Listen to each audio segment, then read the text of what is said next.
Vamos a retomar la crónica internacional. Vamos a hablar del impacto mundial que ha generado el crimen del activista político Charlie Kirk, que fue asesinado ayer mientras estaba en una reunión en una universidad en el estado de Utah.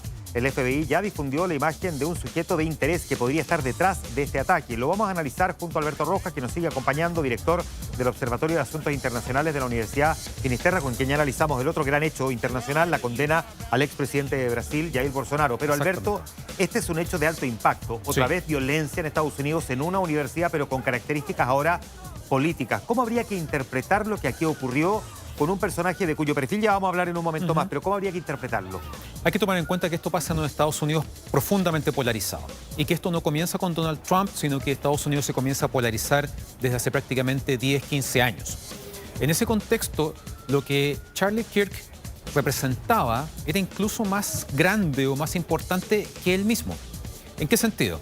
Él, como tú bien lo definías, era un activista, influencer, conservador, ¿verdad?, vinculado al ámbito republicano, estrecho, colaborador y asesor de Donald Trump.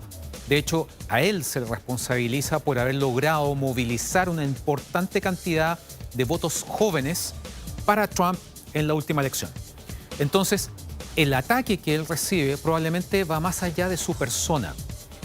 Él crea esta especie de ONG política llamada Turning Point USA, que básicamente busca eso, busca incentivar el voto y la participación en el ámbito conservador en sectores como las universidades y otros lugares similares.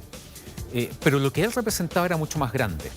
Ese movimiento, esa especie de regreso de esta corriente a lugares en donde, al parecer, había sido expulsado o lo había abandonado, como eran los campus universitarios. Ya, que básicamente lleva ese tipo de discurso a las universidades, que ha sido sí mismo un gran escenario de discusión desde el gobierno de Donald Trump II. Sin duda. Que básicamente que Trump lo acusa de ser básicamente una cuna de liberalismo, progresismo, de ideología de género. Claro. Y este personaje, en realidad, lo que vemos es que lo que está apuntando es más bien volver al conservadurismo desde la perspectiva de contrario al aborto, profundamente defensor del derecho a tener armas. Ojo con ese dato en este caso, porque además precisamente eso es lo que pudo haber paradojalmente provocado que lo mataran.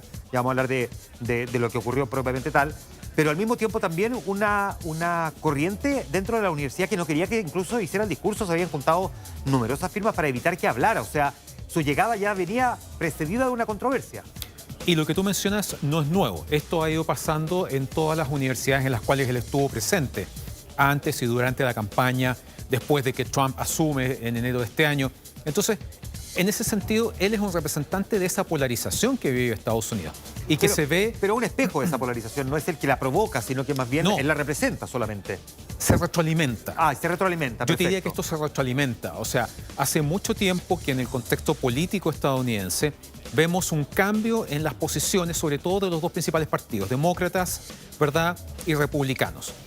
Diferentes encuestas dan cuenta de que hace más de 10 años políticos de estos dos partidos empiezan a ver a sus contendores ya no como rivales políticos, sino como amenazas a su partido y al sistema político.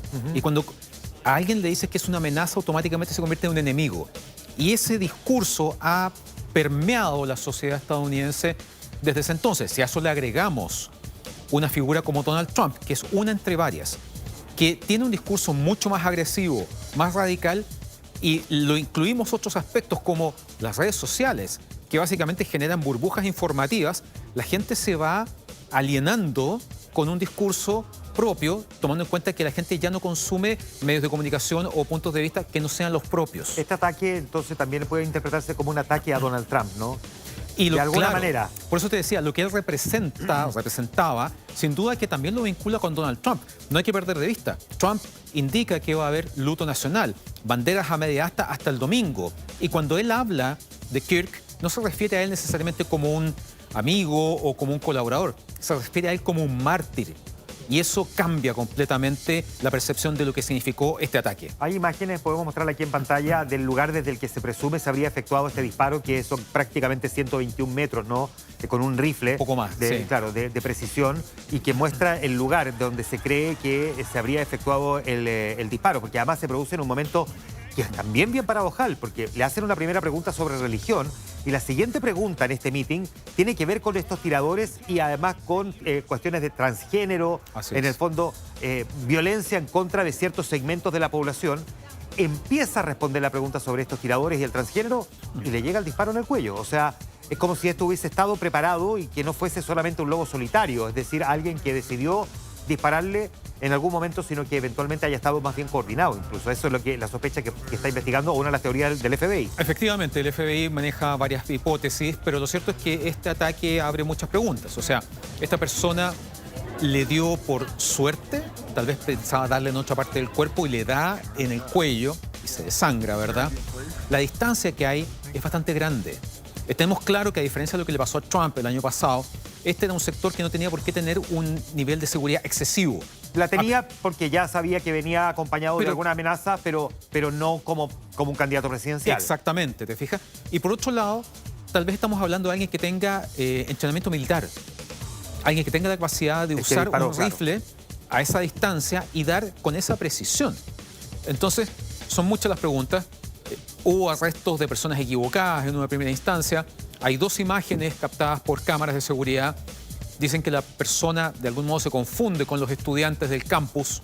Que es lo que suele ocurrir en este tipo de casos, ¿no? Sobre todo cuando la gente inicia una especie de estampida arrancando de este lugar. Que ocurrió muy rápidamente porque además el disparo se escucha, Exacto. Se le ve caer y automáticamente la gente escapa y huye despavorida pensando que se trata de un tiroteo de los típicos que lamentablemente han acompañado claro, a la escuela y a las universidades norteamericanas. A los cuales lamentablemente estamos ya habituados. Lamentablemente. En ese sentido, al tema de la polarización política se suma lo que tú mencionabas previamente, el factor armas. Estamos hablando de un país que tiene 323 millones de habitantes y 400 millones de armas. Es decir, aquí hay un país que tiene una cantidad enorme de poder de fuego, en donde, claro, tal vez las estadísticas te dicen que hay 1,5 armas por persona, pero hay personas en Estados Unidos que no tienen armas y otras que tienen 10. Claro. Exactamente. Y que además, esto es parte de una cultura del hecho de tener derechos a tener armas, portarlas y comprarlas con una facilidad enorme. Esta es la segunda enmienda, de hecho, que él era un gran defensor precisamente de esa enmienda que te permite a ti el derecho a tener un arma. Exactamente, y que data de 1791 y que tenía un sentido en ese entonces.